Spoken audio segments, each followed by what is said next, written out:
All right, so what's up, my Tascam 2488 Neo Hippies? I'm Paige Anderson, and I'm back with a new video. This one is gonna be on bouncing. Yes, you can bounce in sequence mode too. I am notorious for using a lot of instrumentation in songs that I do. And sometimes having these 6 instrument tracks are not enough for me. So in my kit where I typically do all my drums, I will start bouncing things so that I can have more space. So in this scenario, I have this drum loop that I created and kind of balanced the way I wanted it to be.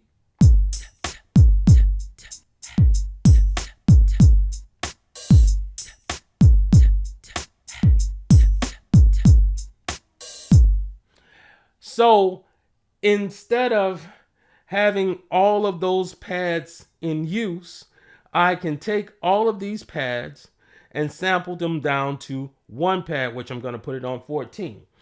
And the way you get that done is like this. You hit edit and record. You're going to be in sample settings. Go ahead and turn your value knob to the right, and you'll find yourself on record source. Right now it's on wet. I can use Control-3 to change it, or I'm going to use my value knob because sometimes my control may move a little faster than I want. So you have wet, dry, PC. Found out by reading the manual again that PC is if you are recording from your personal computer source into the back on USB. So that's what PC is. All right. Now you have kick, snare, hi-hat, and kit. I'm going to be recording from the kit, so I'm going to hit enter, push enter, so that the Verselab knows that I'm going to be recording information from my kit to create this sample. Exit out. And now here's my part that I want to sample.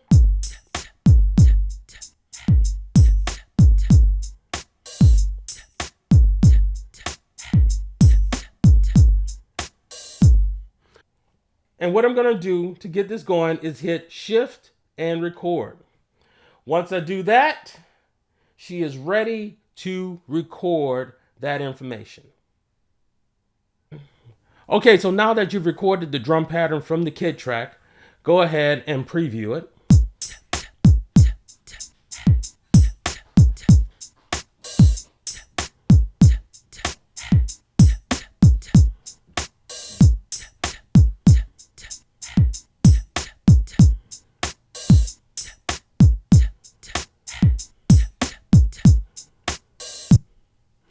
And if you notice at the end, I have a little bit of a blip. So I'm going to have to do a little bit of an edit.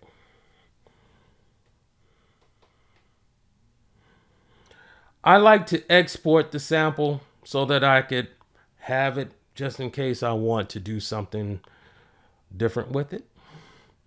And once I finish exporting, I'm going to go to end on sample edit. And I'm going to just cut out that little piece.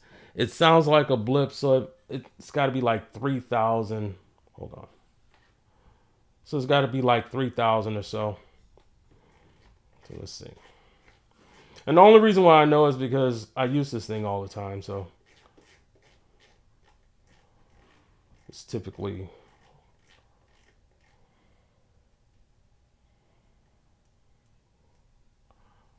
30, 40. So let's see.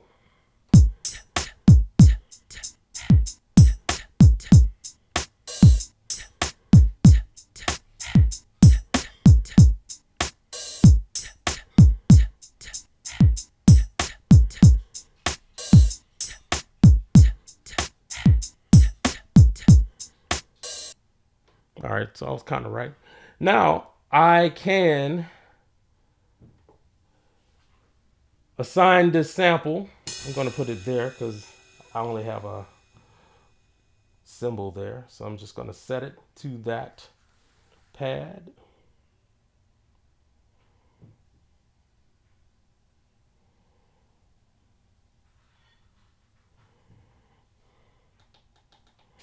And so now I have these drums still here. Yeah. What? And all this stuff. Can you hear me? It's something like I can get rid of all of that stuff and just use this.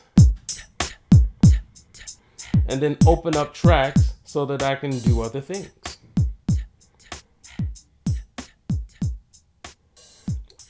And of course, we all know that there's a little bit of a thing your man taught y'all a long time ago. So if the sample is drifting off, then go to decay, right?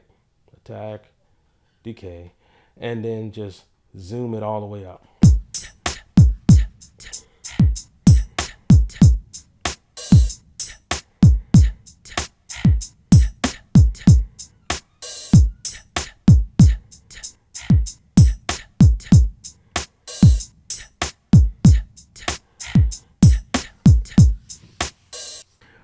So this instrument is so fascinating because your possibilities are limitless.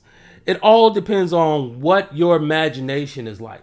So I only have 7 tracks to work with. Now that I have tracked all the drums to one pad,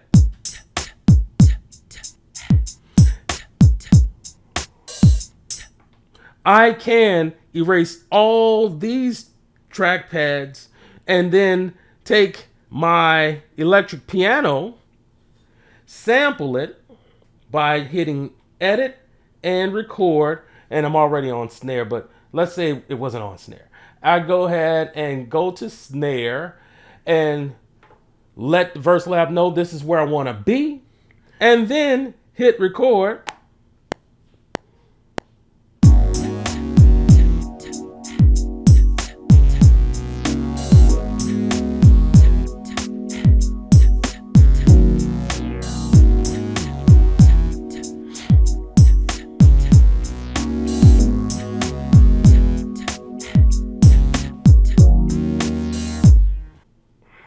Okay, so now that I have my phase piano recorded, if I wanted to, I can just go ahead and hit kit,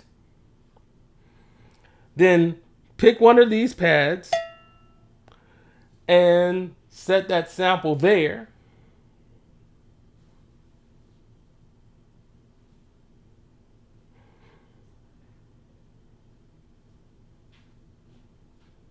And now I have these 2 items sampled.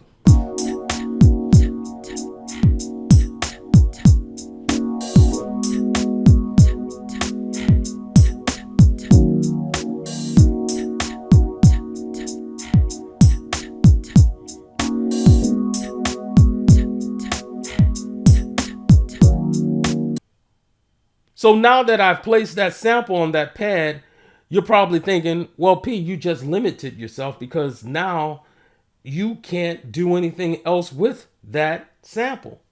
Wrong. I can hit edit and that pad.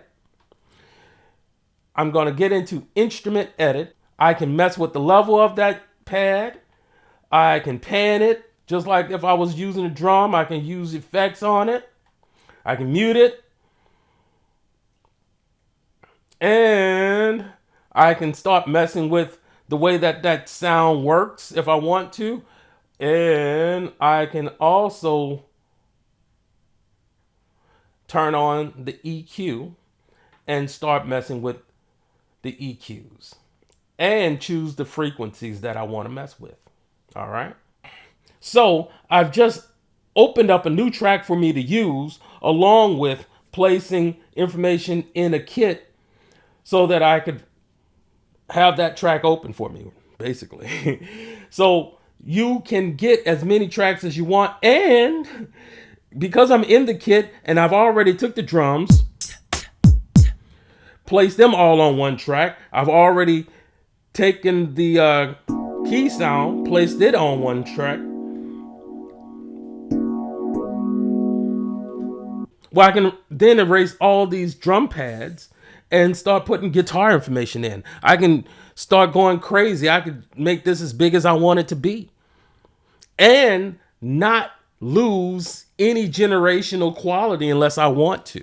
So that's the great thing about bouncing on the Roland Verselab MD1.